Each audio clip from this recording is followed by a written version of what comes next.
महात्मा फुले भाजी मंडईतील ध्वनी आणि वायू प्रदूषण करणाऱ्या अनधिकृत 6 मसाला गिरण्या अखेर बंद झाल्याने येथील रहिवासी आणि व्यापाऱ्यांनी सुटकेचा निश्वास टाकला आहे।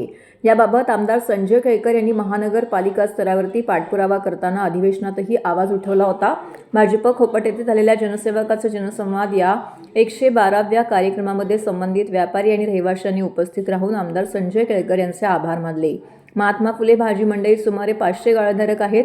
या मंडईत अनधिकृतपणे 6 मसाला गिरण्या सुरू करण्यात आल्यात। यामुळे ध्वनी आणि वायू प्रदूषण मोठ्या प्रमाणात होत असल्याने येथील व्यापारी आणि स्थानिक रहिवाशांच्या आरोग्याचा प्रश्न निर्माण झाला होता। केळकर यांच्याकडे धाव घेऊन वस्तुस्थिती मांडली होती। केळकर यांनी महापालिका स्तरावरती अनेक महिने पाठपुरावा केल्यानंतर आयुक्तांनी त्या गिरण्या बंद करण्याचे आदेश दिले होते। या गिरण्या बंद होऊन पुन्हा सुरू झाल्याने व्यापारी आणि नागरिकांनी मुख्यालयावरती आंदोलन देखील केलं होतं। नुकत्याच झालेल्या अधिवेशनामध्ये केळकर यांनी हा गंभीर मुद्दा उपस्थित करून महापालिकेला निर्देश देण्याची मागणी केली होती। अखेर या प्रयत्नांना यश आले असून या मसाला गिरण्या बंद करण्यात आल्यात। यामुळे व्यापारी आणि रहिवाशांनी सुटकेचा निश्वास टाकला असून त्यांनी केळकर यांचे आभार मानले।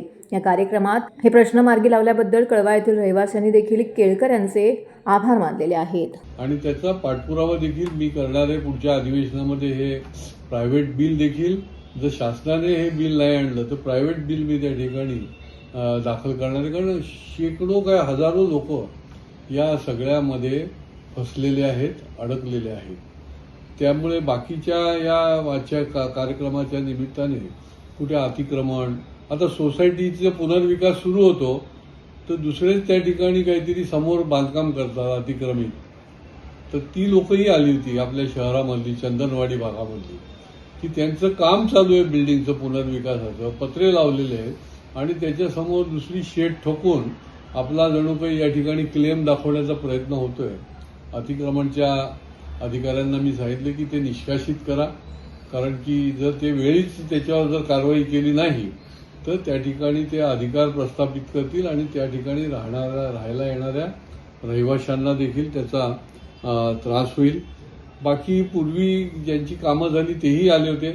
या शहरामध्ये फार जुनं महात्मा फुले मार्केट आहे जिथे 500 गाळेधारक आहेत। या ठिकाणी अनधिकृतपणे 6 मसाला गिरण्या की प्रचंड कर्कश आवाजी आणि आजूबाजूच्या वस्तीतल्या लोकांना पण त्रास होईल अशा प्रकारे ते बेमालूम पडे की आमचं कोणी काही वाकडं करू शकणार नाही अशा थाटामध्ये त्यांनी त्या ठिकाणी या मसाला गिरण्या थाटल्या होत्या। या महापालिका लेव्हलला आयुक्तांनी निर्देश देऊन देखील त्या एकदा बंद झाल्या, पुन्हा सुरू झाल्या। शेवटी मला विधानसभेमध्ये हे उपस्थित करायला लागलं आणि आता त्या कायमच्या बंद झाल्या आणि त्याच्यामुळे तिथले सगळे जे काही गाळेधारक आहेत ते देखील धन्यवाद देण्यासाठी या ठिकाणी आले होते। काही कळव्या भागामधलेही लोक आले होते की त्यांची 3-3, 4-4 वर्ष शर्तभंगाचं रेग्युलराइज होत नव्हतं, तर ते देखील काम झालं म्हणून ते सांगायला आले होते।